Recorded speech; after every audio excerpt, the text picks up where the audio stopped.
Control of capital is controlled by money. You need billions of dollars to be a candidate in the US presidential election. And capital makes sure the money goes to the people it favours. Again, we take, for example, Hillary and Bill Clinton. $153 million paid by companies for Wall Street and American companies for speaking by Bill and Hillary Clinton. Well, I've heard some very good speakers in my time, but I've never heard anybody who was worth $153 million for delivering speeches. That was not speech. That is a way to get money to people in disguised form. In the US Democratic primary election, people think that it's run just by people voting. Not true. There are 712 delegates who are not elected by anybody. They're what are called superdelegates. And why were they put there? They were put there to make sure that Bernie Sanders isn't defeated by Hillary Clinton. It's very simple. In the worst, when there were more social terrible conditions, of course you've had even more things, because there is unfortunately a history of political assassination in the United States. Several leading figures in the American political system, Martin Luther King, for example, were assassinated. Claim that what US policy is based on is democracy. Well, let me take your country. I'll take the country of Saudi Arabia. In Saudi Arabia, nobody has a vote. All political parties are banned. Women are not allowed to drive cars.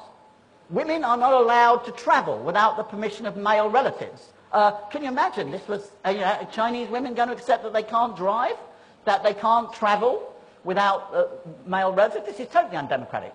Do you see, you would expect if the US foreign policy were based upon democracy and human rights, you would see a gigantic campaign carried on in the media against Saudi Arabia. None. Why? Because Saudi Arabia supports the United States. Take Bahrain. Bahrain is a country in which there is, again, an absolutist monarchy. The majority of the population is of a different branch of Islam to the ruling family. It has great repression. Why? Do you see great campaign carried out by the United States foreign policy against Bahrain? No. Why? Because the US has a fleet base there. Let's take another example, Hong Kong. Last year there was a big fuss over the question of the election of how you elect the governor of Hong Kong. The United States made a noise.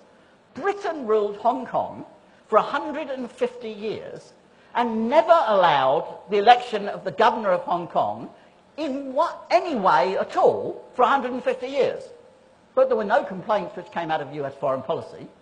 Only when Hong Kong returned to China did we find complaints about this coming. This again shows that this policy was hypocrisy. China has raised 728 million people from poverty. That is the greatest contribution to human rights in the entire world, because I can assure you that nobody who is living in poverty is free. They don't have real choices. You take it, for example, a situation of child. If you're grown up as a child, you never grow to be the proper height you should be. You grow up with problems in your bones. You grow up with health. You die 7 or 9 years younger than you need to. Your human rights are no good under those circumstances. Others, fortunately, they then when we advance from this, they need personal security. They want to pursue their own national way of life, not be dictated how they should live too. Let's take a comparison. The famous thing, women hold up half the sky. Well, let's be precise. Let's take the two biggest groups of women in the world, which is Chinese women and Indian women. And don't forget that Chinese women and Indian women, make up 1/5 of the world's population. A Chinese woman lives 9 years longer than an Indian woman. A Chinese woman is 93% likely to be literate. An Indian woman lives 9 years less. She has 1/3 chance not to be able to read and write. She has a 40% chance her children will be stunted because they're poor. 700 million people in India do not even have a toilet in their house. Do you think that the rights of an Indian woman, human rights of Indian women, are as good as the rights of a Chinese woman?